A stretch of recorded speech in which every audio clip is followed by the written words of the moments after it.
আসসালামু আলাইকুম। পলিটিক্স ক্লাবের মুখোমুখি আমি রাজু আহমেদ খান, গ্রিন পার্টির চেয়ারম্যান এবং পলিটিক্স ক্লাবের প্রধান সমন্বয়ক।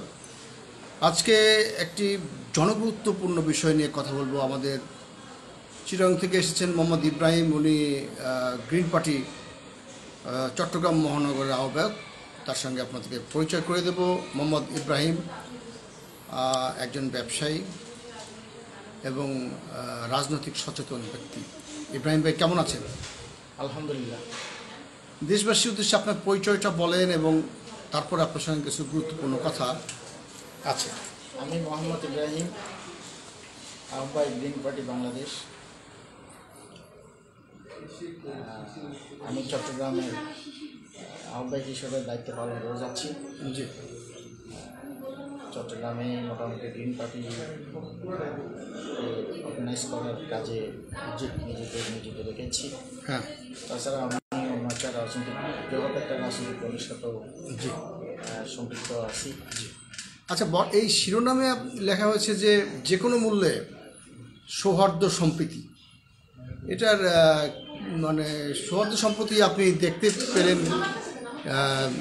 সীমান্ত উত্তেজনা, দুই দেশের মধ্যে নানান ইস্যু নিয়ে বিষাদ, বিড়ম্বনা এবং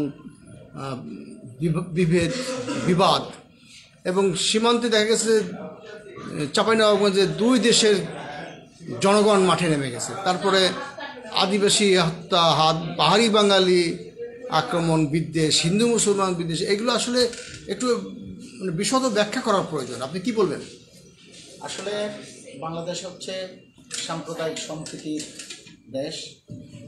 বিশ্বের মধ্যে একটা বিরল দৃষ্টান্ত স্থাপন করেছে সাম্প্রদায়িক সম্প্রীতির দিক দিয়ে। আমরা আসলে আমাদের ভিতর জাতিগত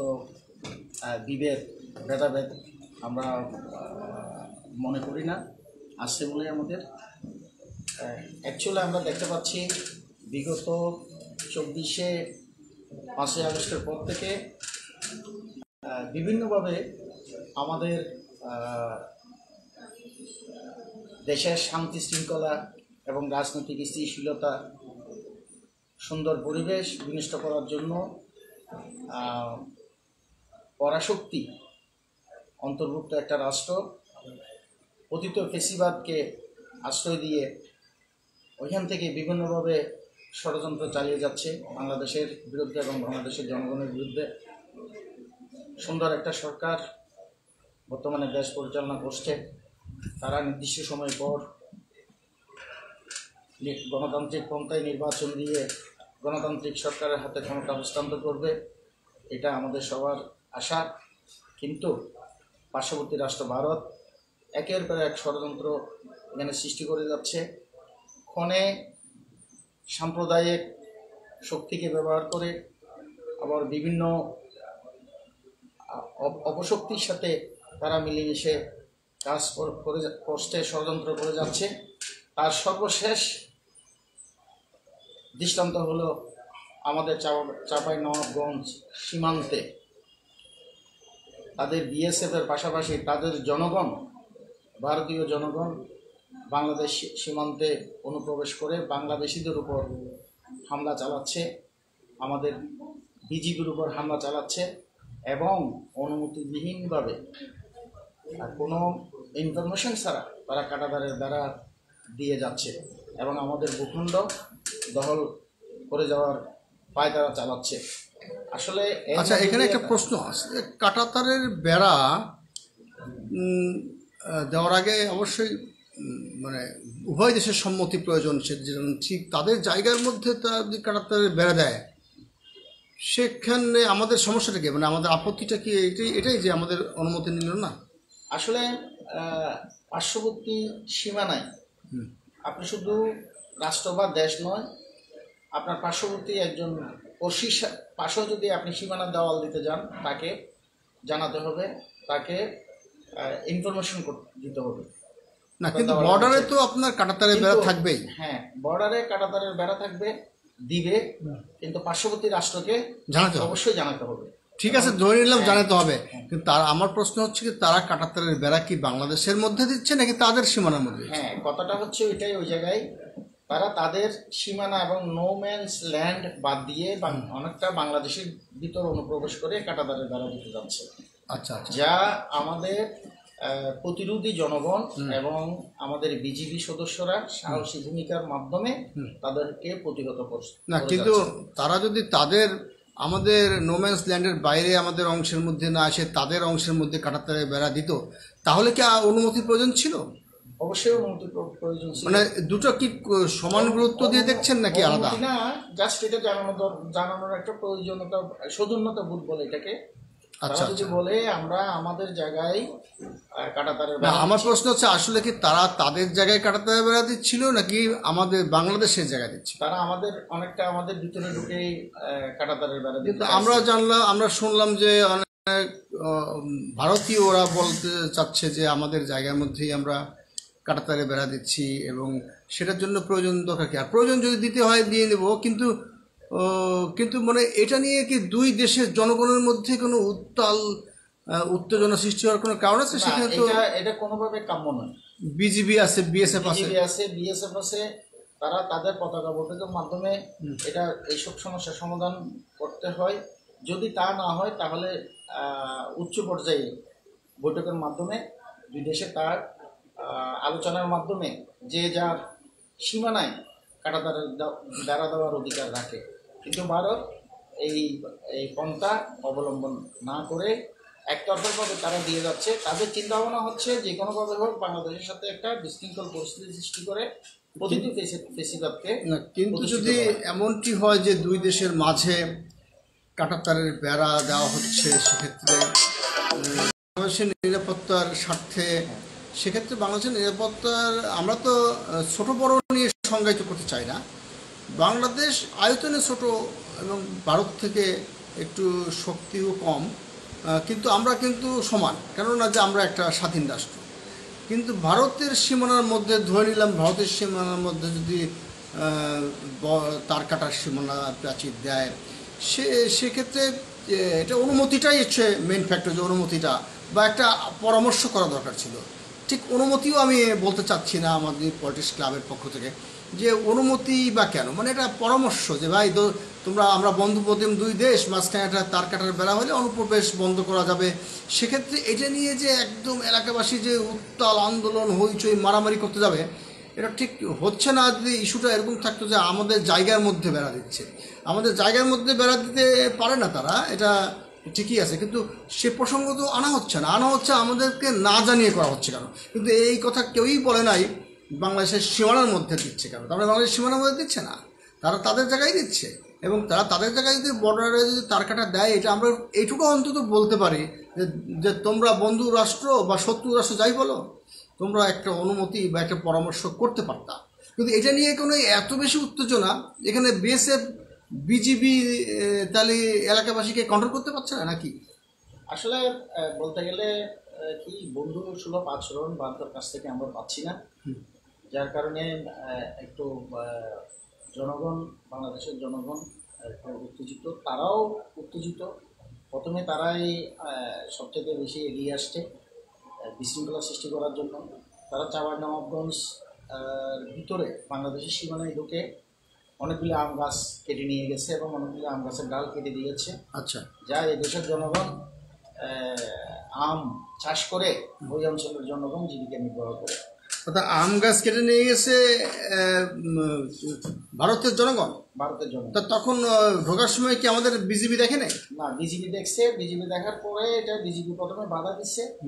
এখন যখন বিজেপির বাধায় তারা পরোয়া করে নাই, তখন জনগণ না এটা তো সীমান্ত বেড়া দেওয়া নিয়ে গন্ডগোল, এটা কি আম গাছের ডাল কাটা নিয়ে গন্ডগোল? তারা চেয়েছিল আম গাছ কেটে নিয়ে গিয়ে আম গাছের ওই কর্তনকৃত এলাকাটা পর্যন্ত তারা।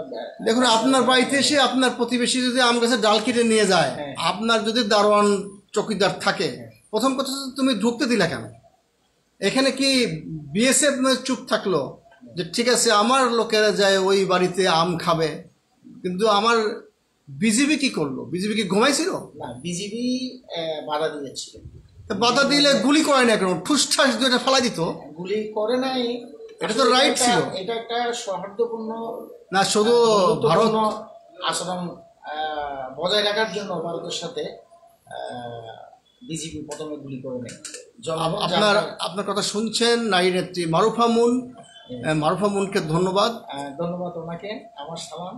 আমরা আগামী কালই কিন্তু এটা নিয়ে আলোচনা করব। 3টার সময় আমাদের আলোচনা শুরু হবে। সেটা বর্ডারে সীমান্তে উত্তেজনা এবং জনগণের হাতে যাতে আইন তুলে না নেওয়া হয় বিষয়টা থাকবে, যার বিষয় নিয়েই আপনার সঙ্গে কথা বলছি। কোনো অবস্থায় কাম্য আইনকে জনগণের হাতে তুলে নেওয়া, এই বিষয় নিয়ে আপনার সঙ্গে কথা বলছি। শ্রোতামণ্ডলী, আমরা কথা বলছি মোহাম্মদ ইব্রাহিম চিরাং থেকে এসেছেন। উনি গ্রিন পার্টি চট্টগ্রাম মহানগরের আহ্বায়ক এবং ওনার আরও অন্য রাজনৈতিক পরিচয় আছে। সেটা গ্রিন পার্টি একটা মানে এমন একটি দল, যে দলটা হচ্ছে সর্বংসহা এবং গ্রিন পার্টি সবাই করতে পারবেন, যারা লাল, নীল, হলুদ, বেগুনি, এভরিবডি। বাংলাদেশকে আমরা গ্রিন করতে চাই।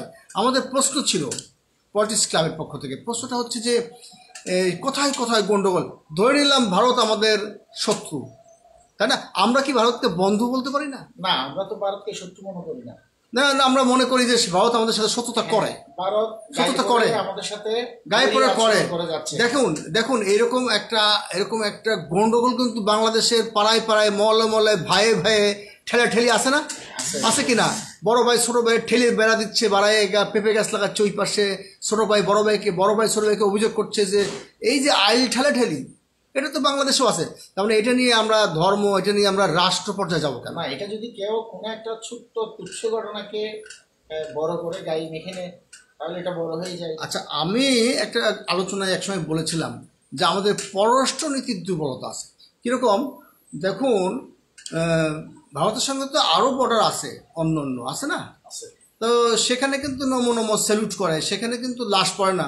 কিন্তু বাংলাদেশের বর্ডারে শুধু লাশ পড়ে, তাই না? এটা কি বাংলাদেশের দুর্বলতা নয়? না না, এটা অ্যাকচুয়ালি কথা হচ্ছে, যেমন ভারতের সাথে চীন সীমান্ত আছে, ওরা চীন সীমান্তে গিয়ে বড় করে কথা বলতে পারে না। চীন একটা পরাশক্তি, ভারত একটা পরাশক্তি, সেদিক দিয়ে আমরা একটা ছোট রাষ্ট্র। ধরে নিলাম চীন বড় শক্তি, পরাশক্তি, সাহস পেল না। কিন্তু ভারতের সঙ্গে তো আরো ছোট শক্তিও আছে না? কোন কোন দেশ আছে? ভারতের সাথে, চীনের সাথে, চীন ছাড়াও তো আরো আছে, নেপাল আছে, ভুটান আছে। কিন্তু এদের সঙ্গে তো দুষ্টুমিটা করতে পারে না। কারণ কি? এটা করার কারণ হচ্ছে একটা ধর্মীয় দিকটা আমাদের তারা বিবেচনায় নেয় বেশি। যেহেতু এটা 90% মুসলমানের দেশ, তারা মুসলমানদেরকে কি বলবো, আপনার অনেকটা আপন করে নিতে এখনো পর্যন্ত পারেনি। আমাদের এটা কারণ ধর্মীয় দিক। এখন আমরা মুসলমান, ওরা মুসলমানের প্রতি এত রাগ কেন? কারণ ভারতে তারা মুসলমানদেরকে তারা নির্যাতিত করছে।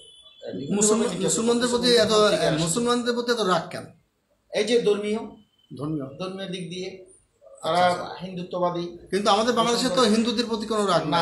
আমাদের এটা হচ্ছে, আমরা তো হিন্দুদের লালন করি। হ্যাঁ, বাংলাদেশ হচ্ছে সাম্প্রদায়িক সম্প্রীতির উজ্জ্বল দৃষ্টান্ত সারা পৃথিবীতে। আচ্ছা, আমরা কখনো কোনো বিধর্মী, এটা হিন্দু বলবো না, হিন্দু, বৌদ্ধ, খ্রিস্টান, মুসলিম, আমরা সবাই একসাথে শান্তিপূর্ণ সহ অবস্থানে বসবাস করতে চাই দেশে। না, কিন্তু আমার গবেষণা হচ্ছে, যেহেতু পলিটিক্স ক্লাব একটি রাজনৈতিক গবেষণামূলক প্রতিষ্ঠান, সেখানে আমি তো কিছু প্রশ্ন করতেই চাই।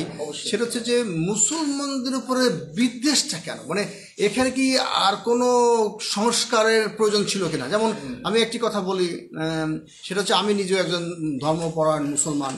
আমি মনে করি যে আমরা যেমন আমাদের এলাকার, গ্রামের বা আমার প্রতিবেশী হিন্দুদেরকে সম্মান করি, শ্রদ্ধা করি।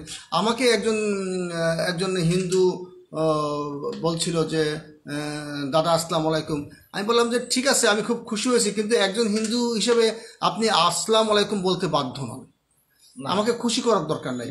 আপনার ধর্ম আপনি পালন করবেন। আপনি যদি আমাকে নমস্কার দেন, তাহলে আপনি মনে করবো যে আপনি আমাকে ভালো চাচ্ছেন, এবং মাথা নাড়বো, আমি হয়তো মাথা নাড়বো, আর আমাকে ভয় পাওয়ার কোনো কারণ নাই। তেমন বাংলাদেশেও কিন্তু অনেক হিন্দুরা অনেক মুসলমানকে ভয়েও হোক আর শ্রদ্ধায় হোক আর তাল মিলিয়ে চলার জন্য কিন্তু আসসালামু আলাইকুম বলে। কিন্তু এই অভয়টা কি আমরা কখনো হিন্দুকে দেই যে না না না না দাদা, আপনি আপনার মতো করে আমাকে মানে বলেন? আমি তো আসলে প্রথমেই বলছি, পৃথিবীতে একটা মাত্র রাষ্ট্র সাম্প্রদায়িক সম্প্রীতির উজ্জ্বল দৃষ্টান্ত, এটা হচ্ছে বাংলাদেশ।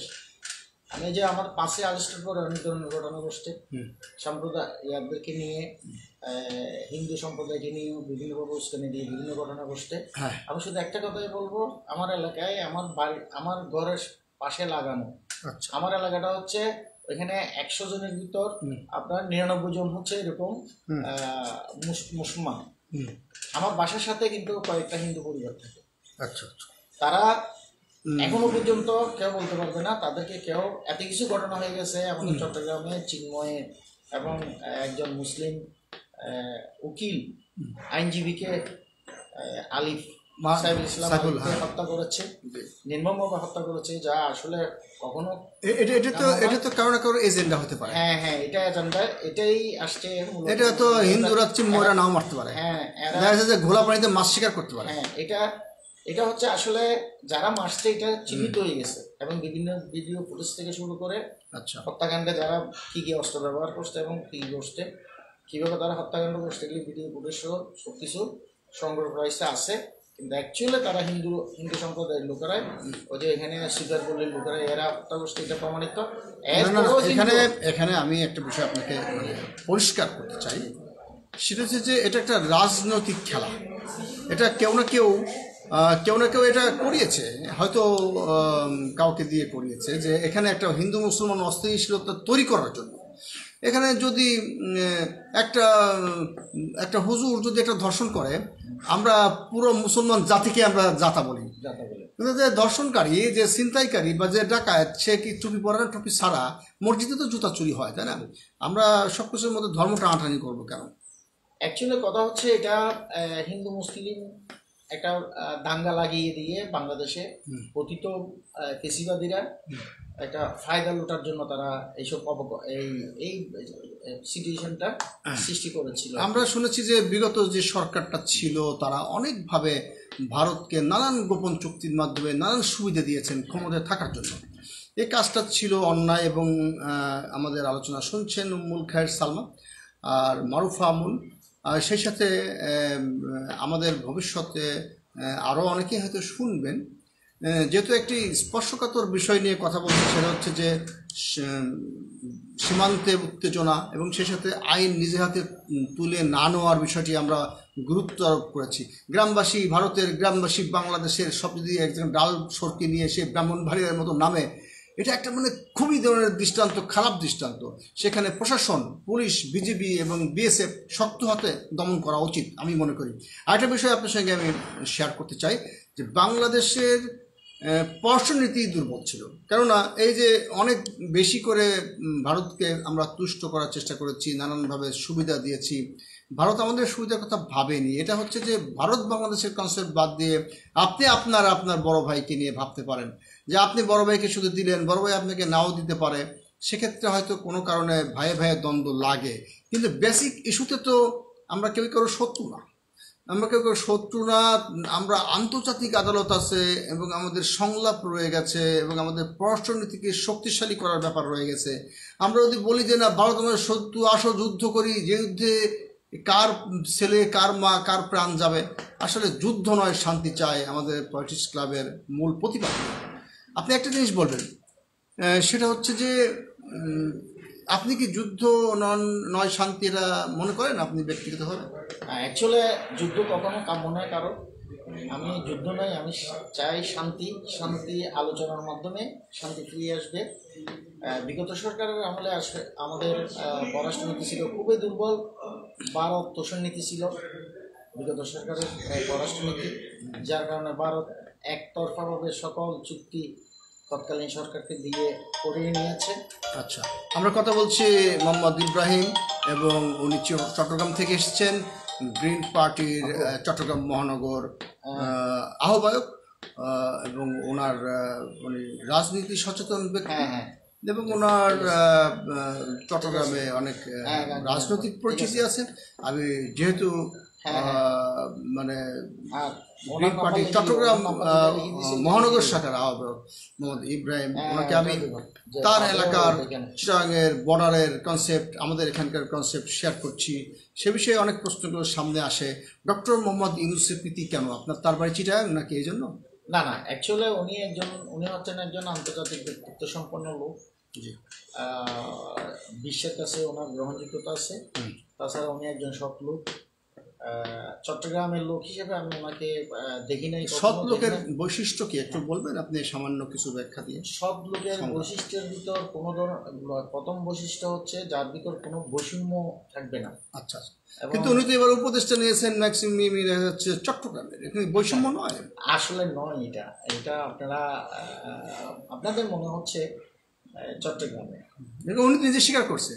উনি তো নুরুল কবিরের সঙ্গে যখন উনি তো সত্য কথা অকপটে বলেন, প্রথিতযশা বর্ষিয়ান সাংবাদিক নুরুল কবিরের সঙ্গে সাক্ষাৎকারে উনি নিজেকে ব্যর্থ দাবি করেছেন। কেউ কেউ উপমহাদেশের অন্যতম বিশিষ্ট রাজনৈতিক বিশ্লেষক আলী আমজাদ খান তো বলেইছেন যে ব্যর্থতার দায় নিয়ে তাহলে উনি কি পরবর্তী ধাপ যে পদত্যাগ এটা করছেন না কেন? মানে আমারও সেটা প্রশ্ন। আমিও চিন্তা করি যে ইন্টারন্যাশনালি অনেকগুলো বিষয় নিয়ে চিন্তা করেন আলী আমজাদ খান। উনি যখন এই কথা বলেছেন যে ডক্টর ইউনূস একজন জ্ঞানী প্রতিভাবান ব্যক্তিত্ব, আন্তর্জাতিক কানেক্টিভিটি ভালো, কিন্তু উনি রাজনীতি কি অতভাবে বোঝেন কিনা? উনি নিজের ব্যর্থতা দায় স্বীকার করেছেন, অকপটে সত্য কথা বলেছেন, এর মধ্যে সরলতা আছে। কিন্তু এই সরলতার মধ্যে ব্যর্থতা প্রকাশ করার সঙ্গে সঙ্গে তার পদত্যাগের প্রশ্ন থেকে যায়, তাহলে উনি কি সত্যি ব্যর্থ? আসলে ব্যর্থ বলতে আমার দৃষ্টিকোণ থেকে উনি ব্যর্থ নয়। উনি চাচ্ছে সবাইকে নিয়ে কাজ করতে। আচ্ছা, ওনার চাওয়া পাওয়ার তেমন কিছু নেই। মানুষ প্রভাব প্রতিপত্তি অর্জন করে নিজেকে বিশ্বের মধ্যে প্রসারিত করার জন্য এবং নিজেকে তুলে ধরার জন্য ওনার ভিতর ইউনূস স্যারের ভিতর অ্যাকচুয়ালি তা মানে উনি নিজের মুখে স্বীকার করেছেন আমি ব্যর্থ, মানে আসলে ব্যর্থ না। না, উনি ব্যর্থ না। আমি মনে করি আমার দৃষ্টিকোণ থেকে উনি ব্যর্থ না।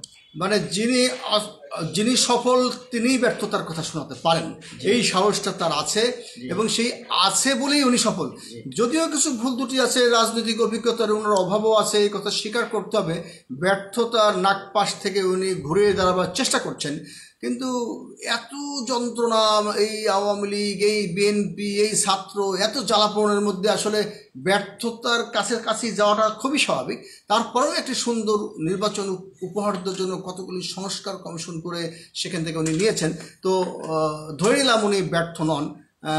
ব্যর্থ যদি উনি দায়বদ্ধতা স্বীকার করছেন, তারপরেও আপনি কি মনে করেন যে উনি পুরোপুরি সফল?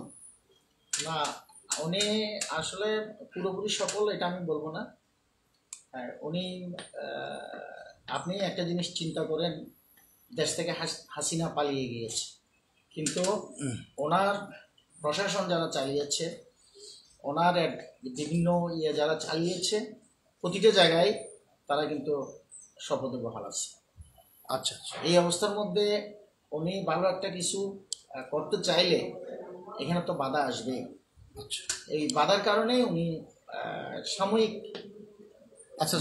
উনি একটি আলোচনার প্রেক্ষিতে কোথাও বলেছিলেন যে, একটা সাক্ষাৎকারে বলেছিলেন যে নির্বাচনটা তাড়াতাড়ি সম্ভব দিতে হবে, কেননা যে এর মধ্যে আমাদের উপদেষ্টাদের মধ্যেই কেউ না কেউ বিলম্বিত করতে পারে। তাহলে কি ওনার উপদেষ্টাদের মধ্যে কাউকে না কাউকে উনি সন্দেহ করছেন যে ওনার নিয়ন্ত্রণের বাইরে কি কেউ কাজ করছে বলে আপনি মনে করেন?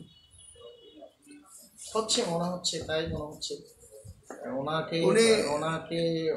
উনি এটা উপদেষ্টাদের নিয়োগের ক্ষেত্রে উনি বলেছিল যে তাড়াহুড়ো করে হয়ে গেছে আর কি।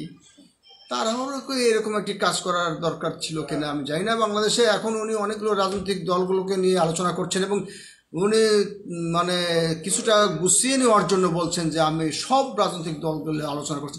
এখানে কিন্তু দেখা যাচ্ছে সব রাজনৈতিক দলগুলো ডাকা হচ্ছে না।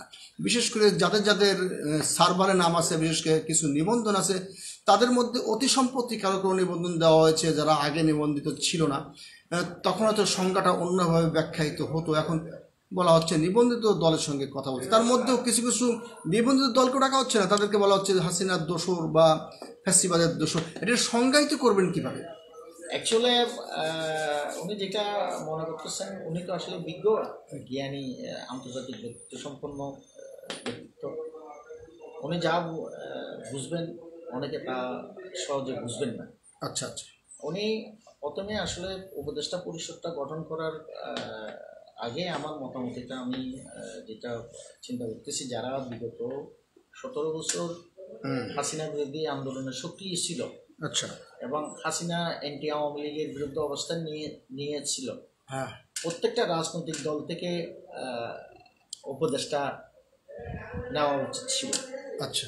এবং সর্বপ্রথম আমাদের যেটা ডেলে সাজাতে হবে আইন শৃঙ্খলা পরিস্থিতি উন্নয়নের জন্য, ওটা হচ্ছে আমাদের পুলিশ প্রশাসনকে প্রথমে সংস্কার করতে হবে। আচ্ছা আচ্ছা। এখন সংস্কার করতে গেলে তো যারা আছে পুলিশে তারাই তো আওয়ামী লীগের নিয়োগপ্রাপ্ত। আপনি কাকে সংস্কার করবেন? না, এর মধ্যে অনেক এই জায়গায় হয়েছে, হ্যাঁ, হয়েছে। হ্যাঁ, এই জায়গায় রদবদল হলে তো রদবদল করেই তো আনতেছে আওয়ামী লীগের তুলে রয়ে যাচ্ছে। আচ্ছা। তো এখানে রদবদল দিয়েও সংস্কার হবে না। সংস্কার করতে হলে পুরো পুলিশ প্রশাসনকে ডেলে সাজাতে হবে এবং নতুন নিয়োগ দিতে হবে। আচ্ছা। নিয়োগ দিয়ে তারপর পুলিশ প্রশাসনকে সাজাতে হবে। আমরা দেখতে পাচ্ছি এই জায়গার পুলিশ, এই থানার পুলিশ অন্য থানায় যাচ্ছে, কিন্তু সেই পুলিশগুলি আগের পুলিশে যারা আমাদেরকে বাড়ি ঘরে থাকতে দেয় নাই, আমাদের উপর নিকটে নির্যাতন চালিয়েছিল 5 তারিখের আগ পর্যন্ত, তারাই তো ঘুরে ফিরে আবার পুলিশে কাজ করছে। আচ্ছা, এখানে একটু আমি 1 মিনিট সংযোজন করি। দেখুন, আপনার সারসূর্যের রক্ত যদি নষ্ট হয়ে যায়, সেই রক্ত তো আর একবারে পরিবর্তন করা যাবে না, তো মারাই যাবেন আপনি। আপনাকে কিছু রক্ত ফেলে দিতে হবে, কিছু রক্ত দিতে হবে। পুলিশ প্রশাসনকে হুটহাট করে একদম পরিবর্তন করা সম্ভব না। তবে এখানে সরকারের উচিত ছিল একটা উদাত্ত আহ্বান জানানো যে যারা যারা ন্যায় সত্যের পথে আছেন তারা থাকবেন। এখানে একটু আওয়ামী লীগ বিএনপি দিয়ে বিভাজন করা হয়েছে, বলেছে আওয়ামী লীগ নিষিদ্ধ করো, কেউ কেউ বলছে। মাঝখানে কেউ কেউ বলছে যে এর মধ্যেও তো অনেক ভালো মানুষ আছে, তাদেরকে স্পেস দিতে হবে। যেহেতু তারা জিএম কাদের তো বলেই বসেছেন যে আওয়ামী লীগ জাতীয় পার্টি এরা সব 50% জনপ্রতিনিধিত্ব থাকে।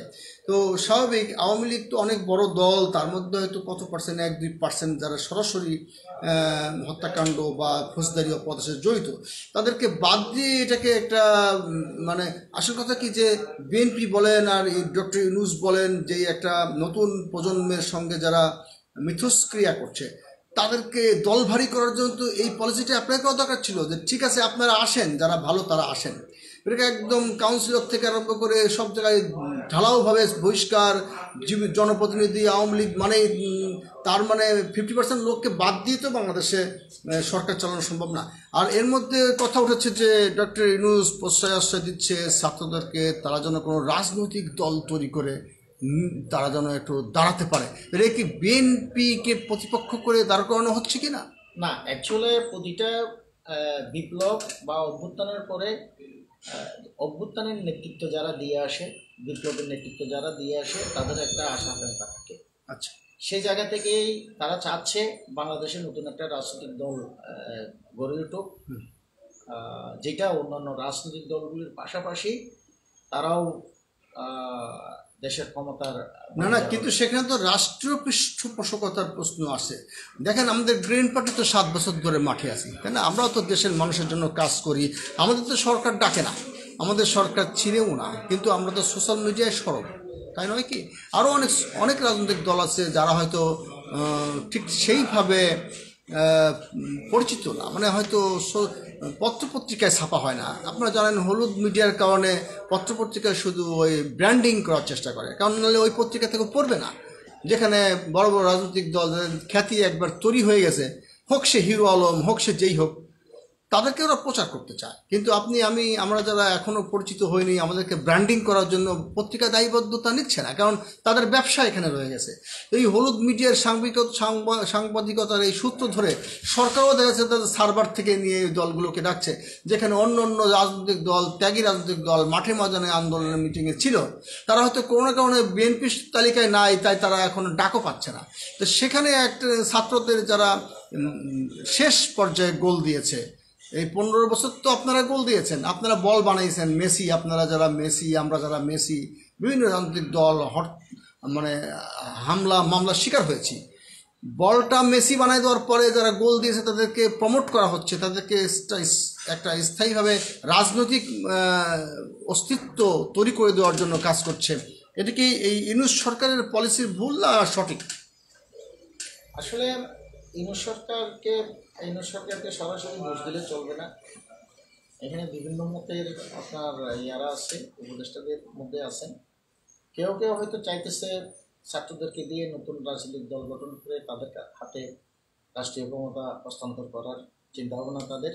আচ্ছা, আসল আপনাদের মতো আরেকটা কথা যেটা আপনি বললেন, গ্রিন পার্টি, আমাদের গ্রিন পার্টি মতো ছোট ছোট রাজনৈতিক দলগুলিকে নিয়ে বিভিন্ন পেপার পত্রিকায় মিডিয়া সরব হচ্ছে না। এটার একটা কারণ হচ্ছে স্বার্থ এবং ব্যবসা। আচ্ছা, আচ্ছা। আপনার একটা ছোট্ট দল, এই যে গ্রিন পার্টি কখনো বিএনপির জায়গায় যেতে পারবে না বা জামাতের জায়গায় যেতে পারবে না। তারা চিন্তা করে আয়তনের দিকে, হ্যাঁ হ্যাঁ হ্যাঁ, তারা যদি চিন্তা করে একটা এই নিউজ, বড় একটা রাজনৈতিক দলের নিউজ যদি ছাপানো হয় বা পত্রিকা প্রচার বিক্রি করা হবে, হয়, তাদের বিক্রিও বাড়বে আর তাদের মিডিয়াটা প্রসারতা লাভ করবে। সেই জায়গা থেকে ব্যবসায়িক দৃষ্টিকোণ, ব্যবসায়িক দৃষ্টিকোণ থেকে গ্রিন পার্টির মতো এবং এরকম আরো যারা ছোট ছোট রাজনৈতিক দল আছে এগুলি কে তারা প্রাধান্য দেয় না। তাহলে কি আপনি মনে করেন যে সরকারি উদ্যোগে কোনো পত্রিকা থাকা দরকার, মানে একদম বিটিভির মতো না, সরকারি উদ্যোগে এমন পত্রিকা থাকা দরকার যাদের কোনো ব্যবসায়িক উদ্দেশ্য নাই, সরকারি প্রণোদনায় ছাপানো হয়, তারা হয়তো অনেক দলের নামই বলবে, অনেক কিছুই করবে। তো সেরকম কি বাংলাদেশে আছে উদ্যোগ? এখনো আসলে সেরকম কোনো কিছু, কোনো পত্রিকা, কোনো মিডিয়া সিস্টেম হয় না। ভবিষ্যতে যদি আমরা সরকার নিয়ন্ত্রণ করে, কিন্তু সরকারের যে এই ফাঁকা শূন্যস্থান পূরণ করার জন্য আমরা যদি বৈষম্যহীন রাষ্ট্র গঠন করতে পারি, তখন হয়তো আমরা দেখতে পাবো যে ছোটোখাটো রাজনৈতিক দল যেগুলি আছে সেগুলিও প্রচার প্রসারতায় প্রাধান্য পাবে। আচ্ছা, আপনাকে অনেক ধন্যবাদ। অনেক সময় আওয়ামী লীগ সরকারের আমলে আমরা শুনেছি যে ভাই তোমাকে অ্যারেস্ট হবে না, তুমি যত বড় কথা বলো কেন, তোমাকে অ্যারেস্ট করে তুমি নেতা হয়ে যাবা। এটা ওই সরকারের পলিসি ছিল, যেগুলো দলগুলো ছোট সেগুলো অ্যারেস্ট করে আবার জেলখানাতে মুক্তি পাবে, বড় নেতা হয়ে যাবে নূরের মতো, ইয়ের মতো। তো যার কারণে আমরা অনেক সময় বুকে ফুটিতাম যে আলহামদুলিল্লাহ আমরা মানে ধরা পড়বো না, কারণ আমরা এই থিওরিতে আমাদের সরকার ধরবে না, যে আমাদের ধরলে আমরা নেতা হয়ে গেলাম। এখন দেশ পাল্টায় না, দেশের সরকার পাল্টায়, কিন্তু বৈষম্য থেকেই যায়। বৈষম্যের বিরুদ্ধে যুদ্ধ করছি, কিন্তু বৈষম্য রয়ে যায়, সেগুলো পরিষ্কার করা দরকার। আর আজকের আলোচনার বিষয় ছিল যে সেটা শেষ বাক্যে, শেষ মন্তব্যে আপনি এটা বলে আজকে আলোচনা শেষ করব। সেই বিষয়টা ছিল হচ্ছে সীমান্ত উত্তেজনা। এই আপনারা কিছুদিন আগে দেখলেন চাঁপাইনবাবগঞ্জে বাংলাদেশ এবং ভারত সীমান্তের লোকজন মাঠে চলে আসছে। বাবা তোমার কাজ কি? এটা করবে বিএসএফ এবং বিজেপি। তো এখন সাধারণ জনগণকে, মানুষকে আইন হাতে তুলে না নেওয়ার অনুরোধ করেছে গ্রিন পার্টি। আপনি আপনার সমাপনী বক্তব্যে আপনি এই বিষয়টা স্পর্শ করবেন, যেটা এটা শিরোনামে দেওয়া আছে, এবং দেশবাসীর উদ্দেশ্যে আপনার ভবিষ্যৎ পরিকল্পনা কি গ্রিন পার্টি মহানগর চট্টগ্রাম থেকে? আসলে আমরা হচ্ছি, বাংলাদেশ হচ্ছে ছোট ভাই, ভারত হচ্ছে আমাদের বড় ভাই। বড় ভাই যদি ছোট ভাইকে স্নেহ করে, তাহলে ছোট ভাই ওই বড় ভাইকে শ্রদ্ধা করবে, এটাই স্বাভাবিক। ভারত যদি আমাদের সাথে সুন্দর আচরণ করে, সৌহার্দ্যপূর্ণ সম্পর্ক বজায় রাখার চেষ্টা করে, অবশ্যই ভারতকে আমরা শ্রদ্ধার চোখে দেখব। আর নয়তো আসলে কি বলবো, আপনি যদি আমাকে শ্রদ্ধা দিতে জানেন, আমি আপনাকে সম্মান না, ভারত আমাদের সম্মান না করলে একটা রাষ্ট্র হিসেবে ভারতকে কখনোই ক্ষমা করা যাবে না। কিন্তু ভারতকে জবাব দিতে হবে শক্তি দিয়ে না, বুদ্ধি দিয়ে। আন্তর্জাতিক মহলে ভারত কিন্তু স্কুইজ হয়ে যাচ্ছে। দেখেন ওই যে ট্রাম্পের যেই শপথ গ্রহণ, এখানে মোদি দাওয়াত পায় নাই। এটা একটা মোদির কাছে বিরাট বড় মেসেজ। তো আমরা চাই যে আমরা যদি কোনো প্রভাবশালী রাষ্ট্র আমাদের উপরে আমাদেরকে নিয়ে দুষ্টুমি আর কি করতে থাকে, তাদের আরো বড় বড় মেসেজ আসবে। দেশবাসীর উদ্দেশ্যে আপনি 1 মিনিট বলবেন। আসলে বিশেষ করে গ্রিন পার্টি চট্টগ্রাম মহানগর নিয়ে আপনার পরিকল্পনা কি? আমার গ্রিন পার্টি নিয়ে চট্টগ্রাম মহানগর আমার পরিকল্পনা হচ্ছে, আমি গ্রিন পার্টিটাকে আসলে এটা তো একটা অনেক সময় আমি পার্টিটাকে না, সংজ্ঞা ব্যাখ্যা লাগবে না, মানে আপনি জনগণকে গ্রিন করতে চাই, মানুষের ভোট বাদ অধিকার, মানবাধিকার, পরিবেশ, মানুষের মনের ভিতর চিন্তা চেতনায় কোনো বৈষম্য থাকবে না। আচ্ছা, কোনো জাতিগত হিংসা থাকবে না, কারো প্রতি কারো কোনো বিদ্বেষ থাকবে না। আমরা সবাই, সব সম্প্রদায়, সব জাতের মানুষ, সাদা কালো নীল হলুদ সবাই একসাথে গ্রিন হয়ে বসবাস করতে চাই।